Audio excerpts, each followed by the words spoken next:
سلامونه هیله مند یم چې تاسو به ټوله روغ جوړ خوشحاله یاست. د پښتو ساینس اکیډمي چینل تاسو ټول ته ښه راغلاست. د نن چې کوم زموږ ټاپک دی موږ به پر بلیک هول باندې وګایو چې دا بلیک هول ورته څه ویل کېږي. بلیک هول په یونیورس کې یو داسې مسټیریس شی دی، یو داسې ځای دی چې په کوم ځای کې میټر ډسټروی سي.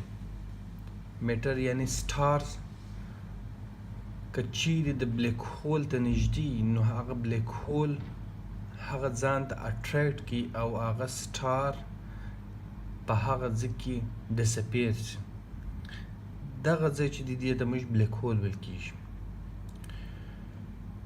د آینسټاین چې کوم تیوري ده، جنرل تیوري اف ریلیټیویټي، دغه خو نیوټن ویلی دی چې ګریویټي هغه فورس دی چې کوم فورس یو شی د مځکې په خوا راکشي دې ته ګریویټي ویل کېږي.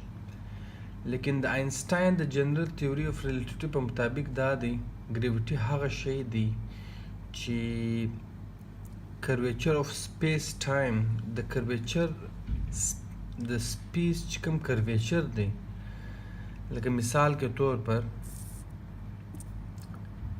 سن په یونیورس کې پروت دی، ټیک دی، او سن په سپیس کې د آینسټاین د تیوري په مطابق سپیس کې دا رقم پروت دی.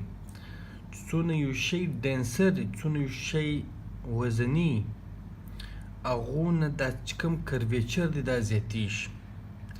دغه رقم هر پلانیټ، هر میټر په یونیورس کې چې ډینسټي لري یعنی ماس لري، هغه په دا سپیس کې دا رقم کرویچر جوړ کړي. څونه زیات ماس وي دغونه زیات کرویچر وي. دا د آینسټاین چې کوم تیوري ده هغه دا ویل. آینسټاین دا وایي چې څونه په یو شي کې کرویچر زیات وي، یعنی په مثال کې طور پر که اوس لمر ګرم نه وای او خلک هلته پر اوسېدلی، نو د لمر چې کوم ګریویټي ده هغه به د مځکې څو ګنا وارې زیات ولی. او که چیرې مځکه ماس زیات سي او د خپل سایز څخه مزید نور غټه سي، نو هغه په د سپیس کې کرویچر زیات جوړي، یعنی زیات کړۍ جوړي. دغه کړۍ اصلي کې د ګریویټي یو سبب دی. څه وخت سټار دونه زیات ډینس سي، دونه زیات وزني سي او ولیوم یې کوچنی سي، نو هغه دونه زیات ډینس سي چې د سپیس چې کوم کرویچر دی هغه زیات کړي. یعنی سن د لې پروت او لږ کرویچر جوړ کړي. لیکن که سټار چې د سن څو ګنا غټ دی هغه کرویچر د هغه ډینسټي زیاته سي، ډینس زیات، نو هغه په سپیس ټایم کې دا رقم یو کړۍ جوړ کړي. دغه کړۍ که ته چیرې پر دا ځای ته ورته وګورې نو د لوړ څه به تا ته داسې په نظر راشي چې دا یو هول دی. دې ته دا تور چې کوم هول موږ ته په نظر راځي دې ته بلیک هول ویل کېږي. اوس دا بلیک هول دی چې هم کوي څه وخت چې دا سټار دونه ډینس سي او دا بلیک هول جوړ سي، نو دا چې پر کوم شاوخوا چې کوم میټر پروت دی، هر شی چې میټر دی هغه ځان ته اټریکټ کړي. د دې ګریویټي دونه زیات دی چې هر شی د دې په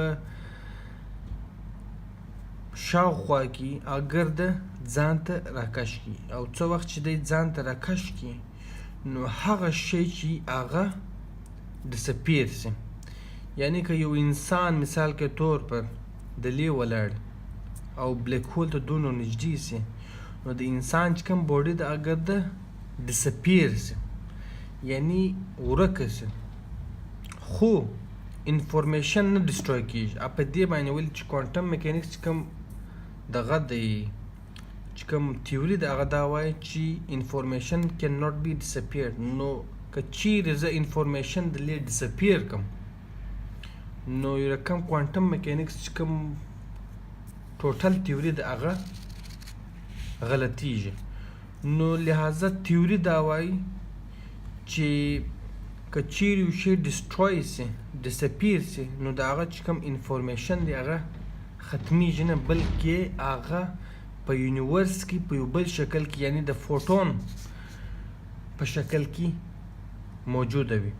د دې چې کوم که ته د لوړو خواص ورته وګورې بلیک هول ته، نو بلیک هول به دا رقم شکل وي د لوړو خواصه تور هول وي، او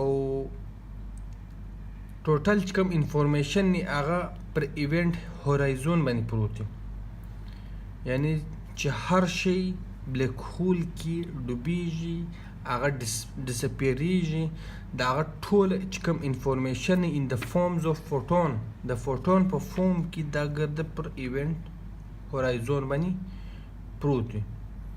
نو دغه بلیک هول چې هغه ځای دی په یونیورس کې چې په کوم ځای کې ستا چې کوم سټارز دي، غټ غټ چې کوم سټارز دي هغه ډسپیر سي، او هر ګلیکسي خپل یو بلیک هول لري.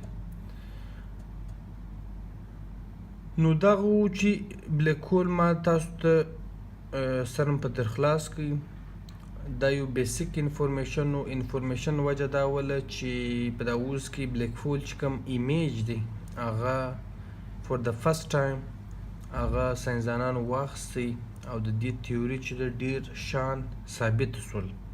د مخه چې کوم د دې تیوري ول هغه ټوټل میتھمیټیکل موډلینګ ولو، خو اوس د ایمیج بعد دا شی موږ ته ښکاره سو چې بلیک هول واقعي یو وجود لري. نو په دې باندې ما دا سوچ وکړي سړی دا ویډیو به جوړه کړي، او د دې چې کوم بیسیک انفورمیشن کېدای شي ډېر کسانو ته بلیک هول که څور معلوم هم نه وي، نو ما دا سوچ وکړي چې ستاسو دا چې کوم کانسپټ دی دا سره شیر کړم. هیله مند یم چې په ویډیو مې په کانسپټ مې سر خلاصوي. کور ودان، ډېره مننه، مهرباني.